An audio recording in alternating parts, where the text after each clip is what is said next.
11 जनवरी 1966 Soviet union के Tashkent में रात के 1 बज रहे थे। सोवियत यूनियन द्वारा अलॉट कराए गए विला में भारत के प्रधानमंत्री लाल बहादुर शास्त्री गहरी नींद में थे। कुछ घंटे पहले ही उन्होंने पाकिस्तान के राष्ट्रपति अयूब खान के साथ एक ऐतिहासिक शांति समझौते पर हस्ताक्षर किए थे, जिसने 1965 के भारत पाक युद्ध को ऑफिशियली एंड कर दिया था। ये समझौता दोनों देशों के बीच शांति की उम्मीद था, लेकिन उसी रात ताशकंद की सर्द हवा में एक और बड़ी घटना होने वाली थी। उस रात कुछ ऐसा होने वाला था जो हमेशा के लिए भारत के राजनीतिक गलियारों और आम जनता के दिलों में टीस बनकर रह गया। रात के करीब 1:20 पर उस विला के अंदर अचानक हंगामा मच गया। डॉक्टर, नर्से और सुरक्षा कर्मी सब आनन फानन में लाल बहादुर शास्त्री के कमरे की तरफ दौड़ पड़े। कुछ ही पल बाद हर कोई लाल बहादुर शास्त्री के कमरे में उनको घेरे खड़ा था। शास्त्री जी को सांस लेने में बहुत दिक्कत हो रही थी और उन्हें बहुत तेज खांसी उठ रही थी। शास्त्री जी के पर्सनल डॉक्टर RN चुग और सोवियत डॉक्टर्स ने उन्हें बचाने की पूरी कोशिश की, लेकिन 11 जनवरी 1966 की रात 1:32 पर भारत के दूसरे प्रधानमंत्री लाल बहादुर शास्त्री को मृत घोषित कर दिया गया। ये खबर भारत पहुंची तो पूरे देश में शोक की लहर दौड़ गई। लोग सदमे में थे। लाल बहादुर शास्त्री एक ऐसे नेता थे जो अपनी सादगी, ईमानदारी और निडर व्यक्तित्व के लिए जाने जाते थे। उनकी सडन डेथ ने हर किसी को हैरान कर दिया था। शास्त्री जी की मौत का कारण दिल का दौरा बताया गया था, लेकिन बात इतनी सीधी नहीं थी। उनकी डेड बॉडी पर नीले निशान, उनकी गर्दन के पीछे से रिसता हुआ खून, उनकी बॉडी का सिर्फ 12 घंटे में असामान्य तरीके से फूल जाना, ये सब कुछ ऐसा था जो उनकी डेथ को नेचुरल नहीं बल्कि सस्पिशियस बनाता था। लेकिन हैरानी की बात यह है कि एक सिटिंग प्राइम मिनिस्टर की बॉडी का पोस्टमार्टम तक नहीं करवाया गया और यहीं से कॉन्स्पिरेसी थ्योरीज का तूफान शुरू हो गया। कभी कहा गया कि शास्त्री जी की हत्या में इंडियन पॉलिटिकल सिस्टम के कुछ बड़े नाम शामिल थे। कभी शक अमेरिकी एजेंसी CIA पर गया और कभी रशियन इंटेलिजेंस एजेंसी KGB की तरफ उंगलियां उठी। तो क्या वाकई में शास्त्री जी की मौत सिर्फ एक हार्ट अटैक से हुई थी, या फिर ताशकंद की उस सर्द रात में इंडिया के एक सच्चे लीडर की मौत किसी गहरी साजिश का हिस्सा थी? आइए जानते हैं इंडिया के दूसरे प्रधानमंत्री रहे लाल बहादुर शास्त्री की मौत की अनसुलझी कहानी। Shastri was India's second prime minister, the man who led India to victory in the 1965 war against Pakistan. Lal Bahadur Shastri की सोवियत संघ के ताशकंद शहर में रहस्यमय परिस्थितियों में मृत्यु हो गई। मुझे बताया गया कि जब शास्त्री जी की बॉडी लाई गई यहाँ पे, तो परिवार के लोगों को शरीर के पास में नहीं आने दिया जा रहा था। Crowley admits the CIA's role in Shastri and Baba's death.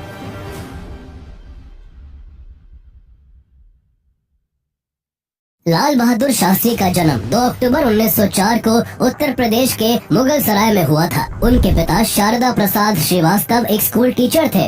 जब शास्त्री जी केवल 1.5 साल के थे तभी उनके पिता की मौत हो गई। उनकी मां रामदुलारी देवी ने उन्हें बेहद गरीबी और संघर्ष में पाला। बचपन से ही उन्हें कई कठिनाइयों का सामना करना पड़ा। उन्हें अक्सर गंगा नदी पार करके तैरकर स्कूल जाना पड़ता था, क्योंकि उनके पास बोट में सवारी करने का किराया नहीं होता था। उनकी एजुकेशन में भी कई बाधाएं आई, लेकिन उन्होंने हार नहीं मानी। उन्होंने काशी विद्यापीठ से फिलॉसफी में ग्रेजुएशन की डिग्री प्राप्त की और उन्हें शास्त्री की उपाधि मिली, जो एक विद्वान को दी जाती है। यही से उनका नाम लाल बहादुर श्रीवास्तव से लाल बहादुर शास्त्री पड़ा। अंग्रेजी हुकूमत के खिलाफ उस समय देश भर में गांधीवादी आंदोलन अपने चरम पर था। गांधी जयंती के दिन जन्मे लाल बहादुर शास्त्री ने अपने जीवन में गांधीवादी मूल्यों को हमेशा अपनाया।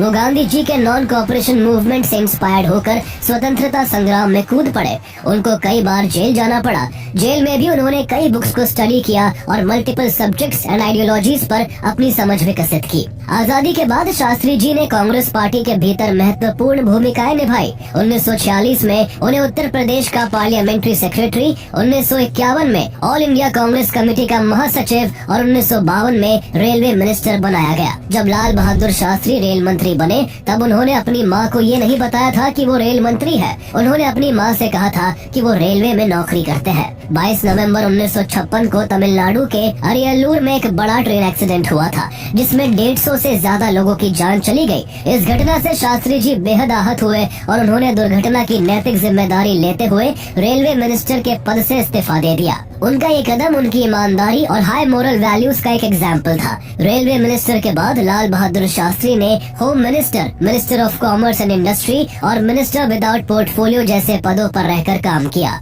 देश अभी अपनी समस्याओं से लड़ना सीख ही रहा था कि तभी 27 मई 1964 को देश के पहले प्रधानमंत्री जवाहरलाल नेहरू का निधन हो गया। उनकी मृत्यु के बाद भारत की राजनीति में एक बड़ा पॉलिटिकल वैक्यूम क्रिएट हो गया। ऐसे में लाल बहादुर शास्त्री की सादगी, ईमानदारी और सबको साथ लेकर चलने की उनकी क्षमता को देखते हुए उन्हें भारत का अगला प्रधानमंत्री चुना गया। ये एक ऐसा समय था जब भारत कई आंतरिक और बाहरी चुनौतियों का सामना कर रहा था। पाकिस्तान कश्मीर पर दांत गड़ाए बैठा था। पहले से गरीबी की मार झेल रहे देश में फूड क्राइसिस एक बड़ी समस्या थी और भारत गेहूं के लिए भी अमेरिका पर निर्भर था। वही चीन के साथ 1962 के युद्ध का दर्द अभी भी ताज़ा था, जिसमें भारत को अपमानजनक हार मिली थी और देश का मनोबल गिरा हुआ था। इस बीच देश के मनोबल को ऊंचा करने के लिए लाल बहादुर शास्त्री ने जय जवान जय किसान का एक ऐतिहासिक नारा दिया, जिसने भारत के सैनिकों और किसानों दोनों को सम्मान और प्रेरणा दी। शास्त्री जी भले ही छोटे कद के थे, लेकिन उनके फैसले बहुत बड़े और साहसिक होते थे। उन्होंने फूड प्रोडक्शन बढ़ाने के लिए ग्रीन रेवोल्यूशन की नींव रखी, दूध की प्रोडक्शन और सप्लाई को बढ़ाने के लिए व्हाइट रेवोल्यूशन को प्रमोट किया और डॉक्टर होमी जहांगीर भाभा के जरिए भारत को न्यूक्लियर पावर बनाने की मुहिम चालू की। वो हर हाल में भारत को एक आत्मनिर्भर देश बनाना चाहते थे, ताकि भारत को मदद के लिए किसी बाहरी देश की ओर न देखना पड़े। लाल बहादुर शास्त्री को प्रधानमंत्री बने करीब 14 महीने ही हुए थे कि तभी उनके सामने एक और बड़ी चुनौती आ गई। पाकिस्तान ने अगस्त 1965 में कश्मीर को हड़पने की एक और नाकाम कोशिश करते हुए एक और युद्ध को न्योता दे दिया। 1947-48 के युद्ध में भारत से मुंह की खा चुके पाकिस्तान की अक्ल अब भी ठिकाने नहीं आई थी। 1962 के भारत चीन युद्ध के बाद पाकिस्तान को लग रहा था कि भारतीय सेना कमजोर हो गई है और वो बड़े पैमाने पर सैन्य कार्रवाई का जवाब नहीं दे पाएगी। उस दौरान पाकिस्तान को अमेरिका से भर भर कर एडवांस वेपन्स, टैंक्स और फाइटर जेट्स मिल रहे थे, जिससे पाकिस्तान और भी ज्यादा हवा में था।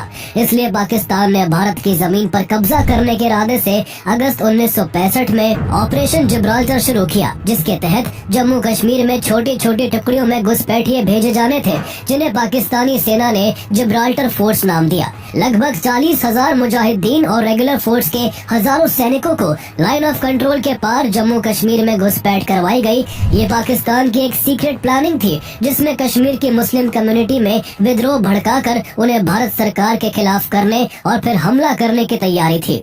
लेकिन पाकिस्तान का ये प्लान तब चौपट हो गया जब कश्मीर के लोगों ने पाकिस्तानी घुसपैठियों को समर्थन देने से इनकार कर दिया। पाकिस्तान के राष्ट्रपति अयूब खान लाल बहादुर शास्त्री को एक कमजोर नेता समझते थे। उन्हें लगता था कि 5 फीट 2 इंच के छोटे कद का आदमी पाकिस्तान के हमले का भला क्या ही मुकाबला करेगा। लेकिन यही सोच अयूब खान की सबसे बड़ी भूल साबित हुई।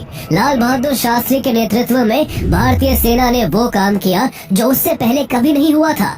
शास्त्री जी ने सेना को खुली छूट देते हुए कहा कि अगर वो हमारे देश में घुस रहे हैं तो तुम भी उनके देश में घुस जाओ। उन्होंने सेना को अंतर्राष्ट्रीय सीमा पार कर लाहौर तक आगे बढ़ने का आदेश दे दिया। ये एक ऐसा बड़ा फैसला था जिसने दुनिया को चौंका दिया। कई देशों ने भारत के इस कदम की आलोचना भी की, लेकिन शास्त्री जी अपने फैसले पर अटल रहे। उन्होंने साफ कर दिया था कि अगर पाकिस्तान अपनी सीमाओं का सम्मान नहीं करेगा तो भारत अपनी सोवरेनिटी और सिक्योरिटी के लिए किसी भी हद तक जाएगा। वो पहले ही देश को संबोधित करते हुए कह चुके थे कि अगर तलवार की नोक पर या एटम बॉम्ब के डर से कोई हमारे देश को डराना चाहे, दबाना चाहे, तो ये देश दबने वाला नहीं है। तलवार की नोक पर या एटम बॉम्ब के डर से कोई हमारे देश को झुकाना चाहे, ये देश हमारा दबने वाला नहीं। अपने प्रधानमंत्री की तरफ से फ्री हैंड मिलने के बाद भारतीय सेना ने भारी चुनौतियों के बावजूद इतनी बहादुरी से लड़ाई लड़ी कि जो पाकिस्तान कश्मीर लेने आया था उसकी लाहौर गंवाने तक की नौबत आ गई। भारतीय सेना ने लाहौर के पास मौजूद बरकी की पोस्ट पर भारतीय तिरंगा लहरा दिया, जिससे पाकिस्तान के होश उड़ गए। भारत को इस वॉर में अपर हैंड जरूर था, लेकिन कोई निर्णायक जीत भारत को नहीं मिल पा रही थी और लड़ाई लगातार खिंचती जा रही थी। जहां पाकिस्तान भारत की जवाबी कार्रवाई से हैरान था और युद्ध विराम चाहता था, तो वहीं भारत इस युद्ध को लंबा खींचने के बजाय अपनी तरक्की पर ध्यान देना चाहता था। ऐसे में यूनाइटेड नेशंस के इंटरफेरेंस से सीज फायर की घोषणा हुई और भारत पाकिस्तान के बीच युद्ध शुरू होने के 17 दिन बाद रुक गया। ये कोल्ड वॉर का समय था, जब अमेरिका और सोवियत यूनियन में खुद को दुनिया का सबसे सुपीरियर देश साबित करने की होड़ मची हुई थी।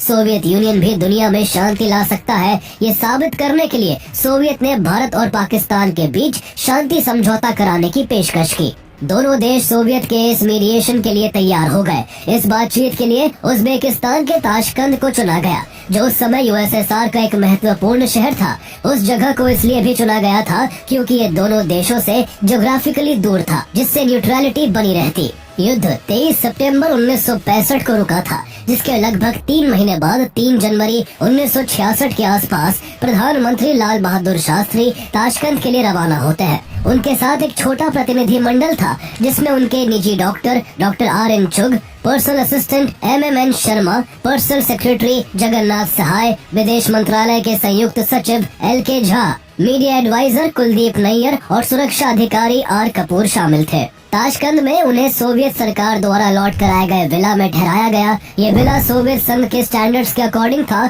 लेकिन बहुत शानदार या अत्याधुनिक नहीं था। ताशकंद में दोनों देशों के प्रतिनिधि जब बातचीत के लिए टेबल पर एक साथ बैठे, तो बातचीत इतनी आसान नहीं रही। पाकिस्तान के राष्ट्रपति अयूब खान अपनी मांगों पर अड़े हुए थे। वो चाहते थे कि कश्मीर समस्या का स्थायी समाधान निकाला जाए, जबकि भारत का रुख था कि कश्मीर भारत का अभिन्न अंग है और इस पर कोई समझौता नहीं होगा। सोवियत प्रीमियर एलेक्सी कोसिगिन ने दोनों पक्षों के बीच मीडिएशन में इम्पोर्टेंट रोल निभाया। उन्होंने दोनों नेताओं के बीच कई बैठकें आयोजित कराई, लेकिन कई बार ऐसा लगा कि ये पीस टॉक्स किसी कंक्लूजन पर नहीं पहुंच पाएगी। शास्त्री जी भारत के हितों पर कोई समझौता करने को तैयार नहीं थे। दोनों ही देशों को किसी निष्कर्ष पर पहुंचने में पूरा 1 हफ्ता लग गया और आखिरकार 10 जनवरी 1966 को ताशकंद समझौते पर हस्ताक्षर किए गए। इस समझौते में तय हुआ कि दोनों देश 1965 के युद्ध से पहले की स्थिति पर लौट जाएंगे और सभी कब्जे वाले क्षेत्रों को खाली कर देंगे।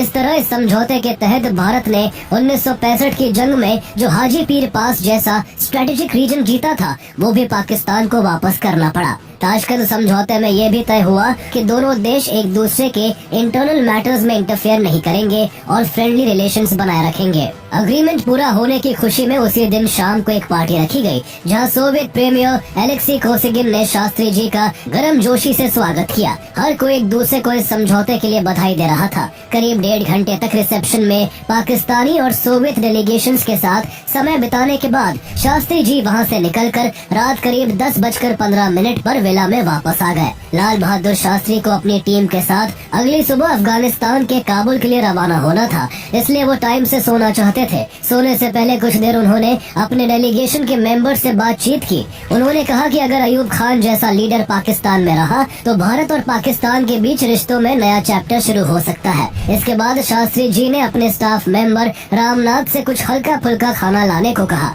जब से शास्त्री जी ताशकंद आए थे, उनके लिए खाना रशियन शेफ्स और एक इंडियन कुक जान मोहम्मद बनाता था। जान मोहम्मद मॉस्को में भारत के एम्बेसडर TN कॉल का पर्सनल कुक था। जान मोहम्मद ने रामनाथ को आलू पालक की सब्जी और हल्की सी करी शास्त्री जी के लिए बना कर दी। जब शास्त्री जी खाना खा रहे थे, तभी प्राइवेट सेक्रेटरी जगन्नाथ सहाय को दिल्ली से उनके सहयोगी वेंकट रमन का फोन आया। उन्होंने बताया कि ताशकंद समझौते को लेकर भारत में जनरली रिएक्शन ठीक है, लेकिन अटल बिहारी वाजपेयी और सुरेंद्र नाथ द्विवेदी जैसे विपक्ष के लीडर्स इससे संतुष्ट नहीं है। शास्त्री जी ने इसे सीरियस नहीं लिया, क्योंकि ऑपोजिशन का इस तरह का रिएक्शन उन्हें सामान्य लगा। लेकिन जब उन्होंने अपनी बेटी से फोन पर बात की, तो उन्हें थोड़ा झटका लगा। उनकी बेटी ने साफ कहा कि उन्हें ताशकंद समझौता पसंद नहीं आया। यही नहीं, उनकी पत्नी ललिता शास्त्री भी इस बात से नाराज थी कि भारत को इस समझौते के तहत हाजी पीर पास पाकिस्तान को लौटाना पड़ेगा। इस फीडबैक ने शास्त्री जी को अंदर से झकझोर दिया। वो बेचैन हो गए और अपने कमरे में टहलने लगे। उनकी ये पुरानी आदत थी, जब भी वो कुछ गहराई से सोचते तो चुपचाप टहलने लगते थे।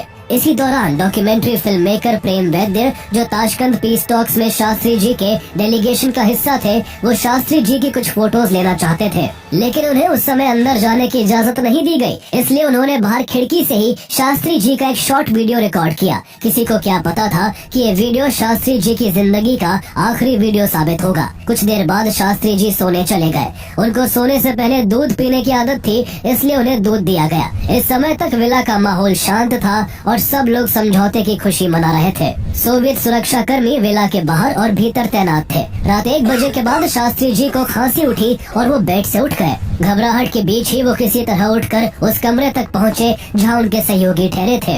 उस समय कमरे में मौजूद प्राइवेट सेक्रेटरी JN सहाय और उनके स्टाफ मेंबर रामनाथ अगले दिन काबुल रवाना होने के लिए पैकिंग कर रहे थे। तभी उन्होंने रात 1:20 पर अपने दरवाजे पर शास्त्री जी को देखा, जो बेहद परेशान दिख रहे थे और अपने सीने को थामे हुए थे। शास्त्री जी के मुंह से डॉक्टर शब्द निकला और तुरंत वो मुड़कर जाने लगे। JN सहाय और रामनाथ दोनों ये देखकर घबरा गए और वो तुरंत उन्हें उनके कमरे में वापस ले आए। शास्त्री जी को जब दोबारा बेड पर लेटाया गया तो उन्हें जोर जोर से खांसी उठने लगी और सांस लेने में भी तकलीफ होने लगी। वो उठकर बेड पर बैठ गए और अपना सीना जोर से थामे हुए कुछ बुदबुदाने लगे और फिर बेड पर लेट गए।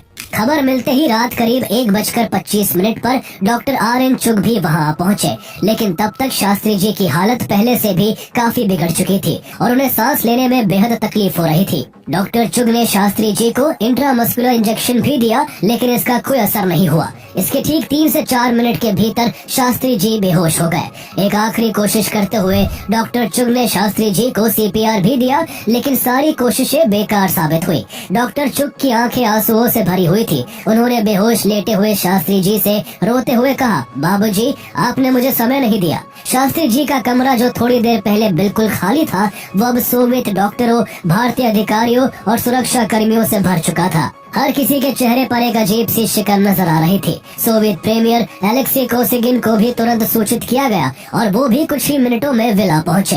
उस समय तक शास्त्री जी की सांसें तेज हो चुकी थी और उनका शरीर कांपने लगा था। उनकी आंखें भी स्थिर होने लगी थी और उनके चेहरे पर दर्द साफ झलक रहा था। डॉक्टर्स ने उन्हें बचाने की पूरी कोशिश की, लेकिन रात 1:32 पर शास्त्री जी ने अपनी अंतिम सांस ली। शास्त्री जी की मौत की खबर तुरंत दिल्ली पहुंचाई गई। ये खबर कुछ ही घंटों में पूरे देश में आग की तरह फैल गई और पूरे देश में मातम छा गया। ऑफिशियल तौर पर शास्त्री जी की मौत का कारण दिल का दौरा बताया गया, क्योंकि पिछले कुछ सालों में उन्हें पहले भी 2 बार दिल का दौरा पड़ चुका था। इस वजह से ताशकंद में मौजूद भारतीय अफसरों को ये कारण सामान्य लगा।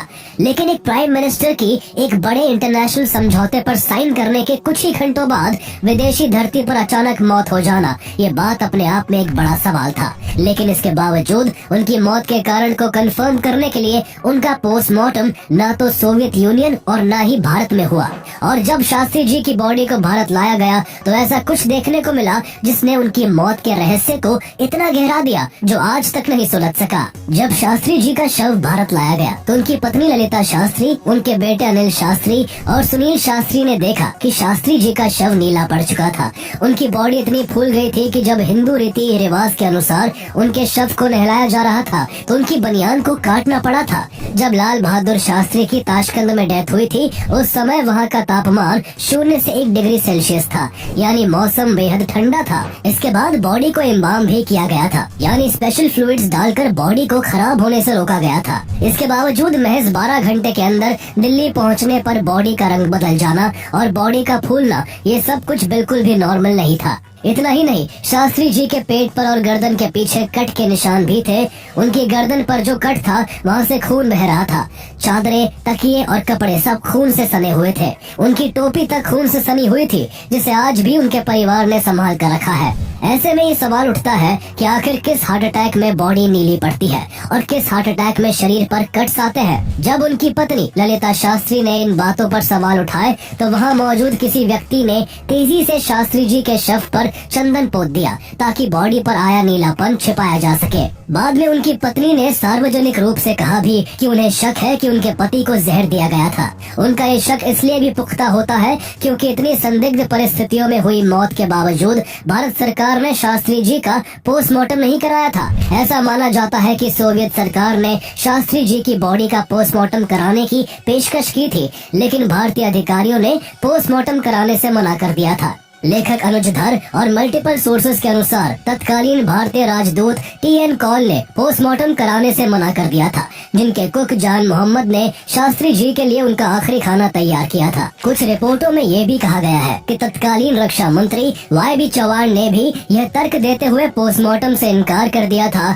कि इससे अंतर्राष्ट्रीय संबंधों पर बुरा असर पड़ सकता है। शास्त्री जी की पत्नी ललिता शास्त्री ने उनकी डेथ को अननेचुरल बताते हुए हाई लेवल इन्वेस्टिगेशन की मांग की, लेकिन सरकार की ओर से कोई कार्रवाई नहीं हुई। 4 अक्टूबर 1970 को फेमस वीकली मैगजीन धर्मयुग को दिए एक इंटरव्यू में ललिता शास्त्री ने कई अहम बातें सामने रखी। उन्होंने बताया कि जब शास्त्री जी बेहोश हो रहे थे तब वो बार बार उस थर्मस फ्लास्क की तरफ इशारा कर रहे थे जिससे उन्हें पानी दिया गया था।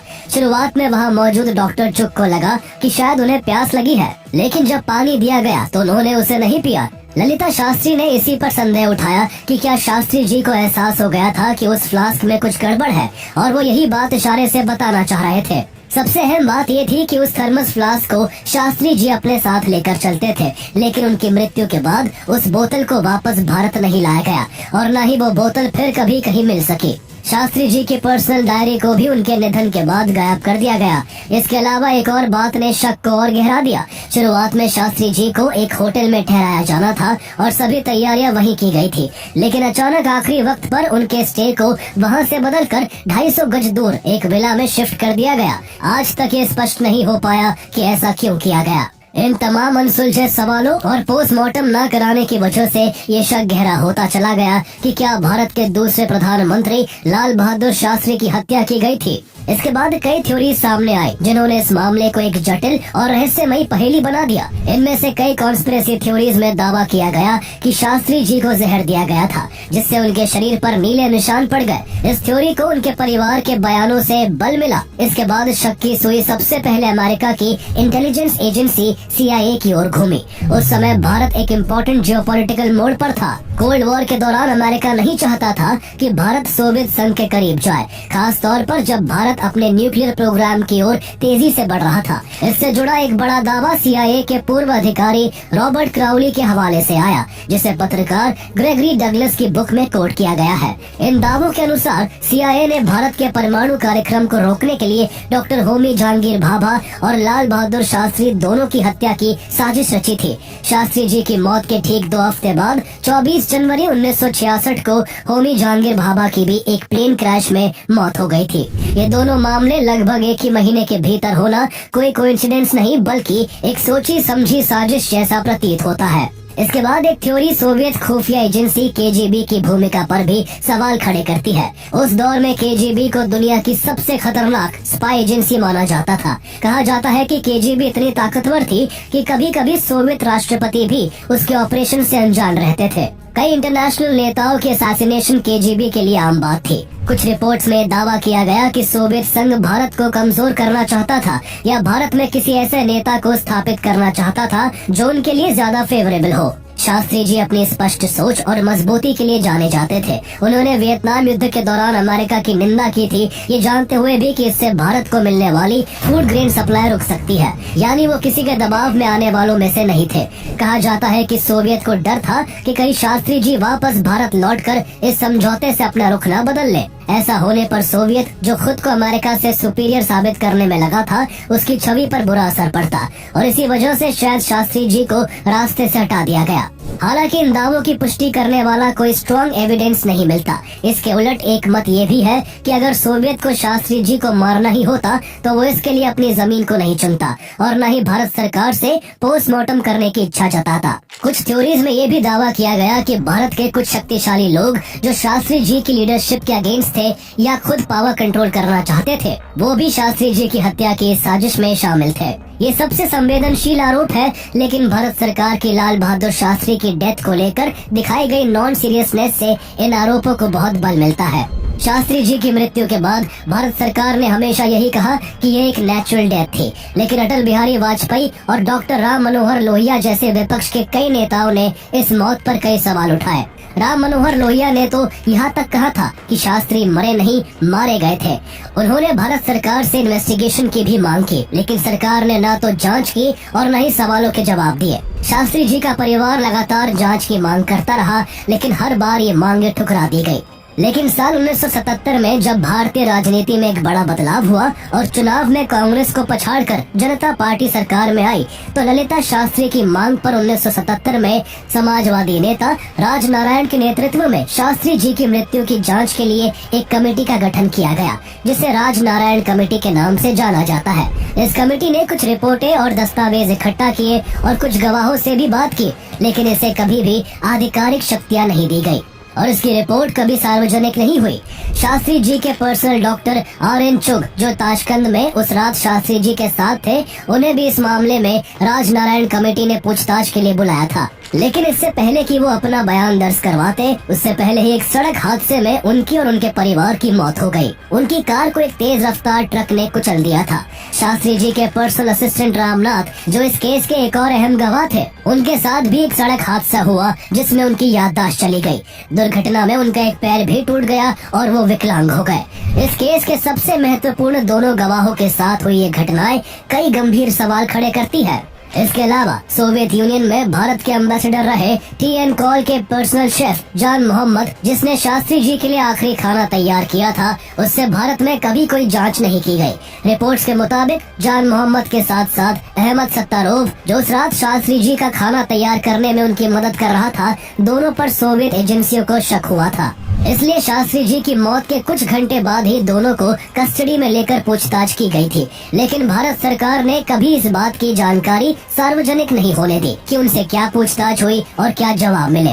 इतना ही नहीं, कुछ समय बाद जान मोहम्मद को भारत में राष्ट्रपति भवन में नौकरी भी दे दी गई और सोवियत यूनियन में भारत के एम्बेसडर रहे TN कॉल का भी प्रमोशन कर दिया गया। जर्नलिस्ट कुलदीप नैयर, जो ताशकंद में उस समय शास्त्री जी के मीडिया एडवाइजर के तौर पर मौजूद थे, उन्होंने भी इस मौत को नेचुरल नहीं माना। लेकिन उस समय फॉरेन सेक्रेटरी बन चुके TN कॉल बार बार उन पर दबाव बनाते रहे कि सरकार ने जो बयान दिया है वही आखिरी है और उसी पर टिके रहना है। शास्त्री जी की मौत को लेकर सवाल उठाने वाले एक और चर्चित नाम थे दया भाई पटेल। ये कोई और नहीं बल्कि भारत के पहले गृह मंत्री सरदार वल्लभ भाई पटेल के बेटे थे। उन्होंने इस पर एक किताब लिखी थी, वॉज शास्त्री मर्डर्ड, लेकिन ये किताब भारत में बैन कर दी गई और आज भी इसे ढूंढना मुश्किल है। साल 2009 में लेखक अनुज धर ने इस केस से जुड़े दस्तावेजों को लेकर RTI लगाई थी। जवाब में प्राइम मिनिस्टर्स ऑफिस ने कहा कि शास्त्री जी की मौत से जुड़ा सिर्फ एक ही दस्तावेज मौजूद है और उसे क्लासिफाइड रखा गया है, क्योंकि उसका खुलासा भारत के फॉरेन रिलेशंस को नुकसान पहुंचा सकता है। साल 2018 में एक बार फिर ये मुद्दा तब उठा